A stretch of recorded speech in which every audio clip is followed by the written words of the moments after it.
Salut à tous, j'espère que vous allez bien.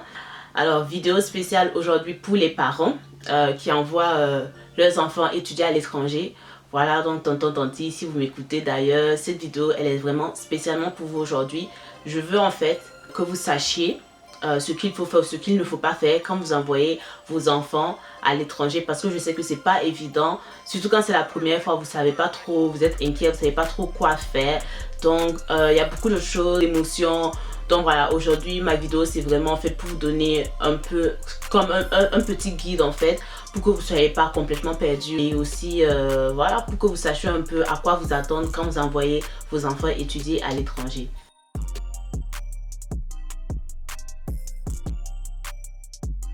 Pour commencer déjà, c'est vrai que c'est pas facile pour nous, c'est pas évident pour nous quand on va dans un pays étranger, donc on quitte un peu le cocon familial et on se retrouve tout seul en fait.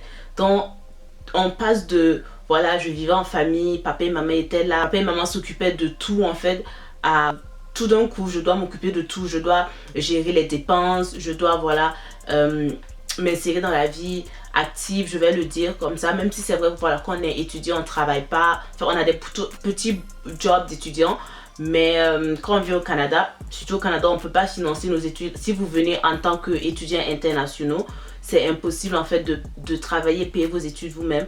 Donc à ce moment-là, c'est vrai que papa et maman payent encore les études, mais après c'est vrai que parce que la famille est loin, on est dans un nouvel environnement, on est un peu laissé à nous-mêmes, voilà, de nouvelles façons de faire ici, l'accent est différent, les gens sont différents. C'est un peu chaotique en fait, c'est beaucoup de choses, beaucoup d'émotions par lesquelles on passe. Et la plupart du temps, c'est quoi? C'est à quel âge on nous envoie ici? Quand on a 18-19 ans. 18-19 ans, c'est quoi? C'est pas beaucoup. C'est très jeune. Vous n'avez jamais eu à vous occuper des taxes. Vous n'avez jamais eu à faire un budget voilà, pour la nourriture et tout. Vous vous retrouvez ici, vous devez penser à tout ça.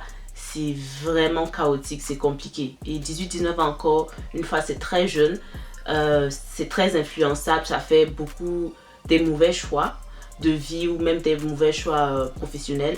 Donc c'est pour ça que je voudrais vraiment faire comprendre aux parents que envoyer l'enfant à l'étranger, ça ne s'arrête pas là. Il faut faire un suivi. Ou envoyer l'enfant à l'étranger et puis penser que voilà, dès que l'enfant a un problème, il faut lui envoyer de l'argent. C'est pas ça qui va résoudre. C'est pas la bonne façon de faire. Donc il faut vraiment faire un suivi. Il faut être présent pour l'enfant émotionnellement. Même si je sais que voilà, les parents aussi ont leurs problèmes à gérer au pays. Je serai la première à l'admettre. C'est quand même important de faire un suivi ici. Donc, ayant dit tout ça, la première chose que je voulais souligner, c'est que quand vous envoyez vos enfants ici, c'est important de vous familiariser avec le système académique. Ici, on ne va pas par 1 sur 20, 2 sur 20. Genre, je sais que dans mon pays, c'est vraiment sur 20. Donc on dit 1 sur 20, c'est vraiment, c'est comme si les nombres, on utilise les nombres en fait pour qualifier est-ce que tu as une bonne note ou pas. Alors que ici le système, c'est le système, ça va de A, B, C, D, E. Donc E c'est échec, D ça va pas, A c'est top notch, excellent, ça veut dire que l'enfant a vraiment une bonne note.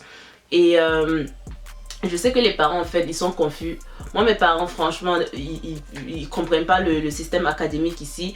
Et ils me disent de traduire. Quand je dis ah, moi j'ai eu B, ils vont me dire ok, B ça fait combien sur 20? Je sais qu'à Laval, quand ils vous offrent les bulletins, à l'arrière ils vous disent en fait voilà, telle note ça correspond à quoi. Donc c'est important de savoir ce qui se passe. Faut pas juste envoyer l'enfant comme ça et puis demander ah, l'école ça se passe comment? L'enfant va dire oh ça va, et vous cherchez même pas à connaître les notes. Il faut comprendre comment le système académique fonctionne, il faut comprendre le système des sessions, il faut comprendre le système des cours, parce que les cours coûtent cher, vous investissez beaucoup d'argent, donc il faut vous assurer que votre enfant arrive ici et vraiment prend ses études au sérieux. Donc crucial, faites le suivi des notes. La deuxième chose, c'est au niveau de l'argent. Moi je sais que mes parents m'envoyaient l'argent pour toute l'année. Donc ils m'envoient un coup KO en début d'année, débrouille-toi jusqu'à la fin de l'année. Bon, je dirais que dans mon cas, ça m'a beaucoup aidé à budgéter. Donc ça fait que là, je suis quand même assez bonne avec mon budget. Je suis assez stricte avec moi-même. la première chose quand je fais, je reçois mon argent ou même ma paye, c'est payer mon loyer. Parce que s'il y a une chose dont j'ai peur dans ce pays-là, c'est dormir à la rue. Donc je m'assure que au moins mon loyer est payé. Maintenant la nourriture, tout ça, je peux me débrouiller, ça n'a pas de problème. Donc j'ai pris cette habitude-là depuis, je dirais depuis l'université. Mais il y a des enfants, si vous faites ça, c'est pas bon. Si vous faites ça, c'est pas bon. Donc je conseille d'envoyer l'argent par mois. Comme ça, vous aussi, ça vous permet de traquer, voilà. Parce que c'est pas facile. C'est vraiment beaucoup d'argent si vous allez envoyer l'argent un coup KO pour toute l'année. C'est beaucoup. Vous aussi, vous avez vos dépenses à faire au pays. Enfin, c'est compliqué. Donc, je dirais, envoyez l'argent par mois. Et n'envoyez pas automatiquement de l'argent quand votre enfant vous demande. Quand, voilà, ça peut arriver. Des fois, on tombe malade. Mais même quand on tombe malade, les assurances sont censées couvrir. Même si c'est pas la totalité, on n'est pas censé payer beaucoup quand on tombe malade. Donc voilà, ça peut arriver qu'on ait des livres à payer, des trucs de laboratoire, je sais pas trop. Donc ça peut arriver que voilà, au cours de l'année, on ait besoin de plus d'argent pour payer quoi que ce soit, des trucs reliés au cours. Mais il faut faire attention quand c'est récurrent et quand c'est pour de grosses sommes. Parce que j'entends des histoires comme quoi ici, les enfants arrivent et ils inventent des histoires, ils disent à leurs parents, ah papa, moi je suis malade, j'ai besoin d'un 1000 $. Vu que les parents sont loin et qu'ils sont inquiets, ils vont envoyer vite l'argent. Mais qu'est-ce que l'enfant va faire? L'enfant va prendre ça pour aller gaspiller en club, s'acheter des chaussures, envoyer les petites go, les petites gars au resto. Enfin, je vois ça très souvent et ça me désole vraiment. Et voilà, en fait, tout ça, en fait, ça revient au fait que il faut que les parents fassent attention.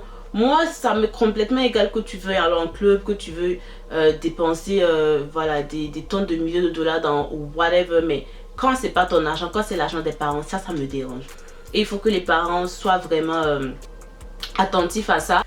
L'autre chose aussi qu'il faut que les parents fassent, c'est vraiment s'intéresser au domaine d'études de leurs enfants. Parce qu'il y a il y a trop eu de cas où que les parents envoient les enfants, voilà, faut partir étudier, whatever.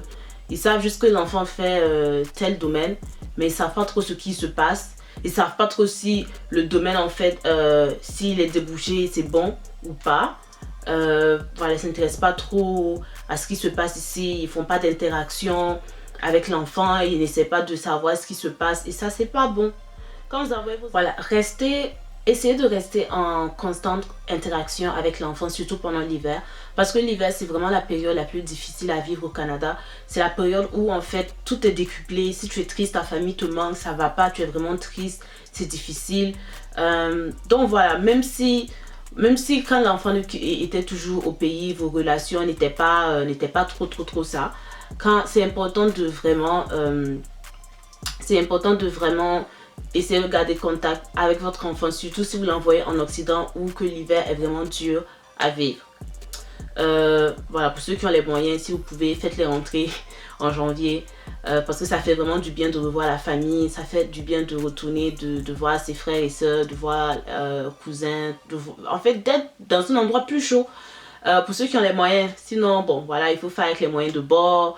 Le plus important vraiment à la fin de la journée, c'est de prouver à votre enfant que vous êtes là pour elle, pour lui, s'il a des problèmes, que ce soit à l'école, même si c'est des problèmes voilà, d'amitié, des problèmes d'amour, parce que si vous ne comprenez pas, c'est vraiment difficile. C'est vraiment difficile de quitter, voilà, on est en famille et tout, de se retrouver tout seul. Et des fois, voilà, si on n'a pas le soutien ou le support qu'il faut, on prend des mauvaises décisions. Donc en gros c'est ça, voilà, c'est tout pour ma vidéo d'aujourd'hui. Et on se dit à la prochaine, pour la prochaine vidéo. Allez, salut, portez-vous bien.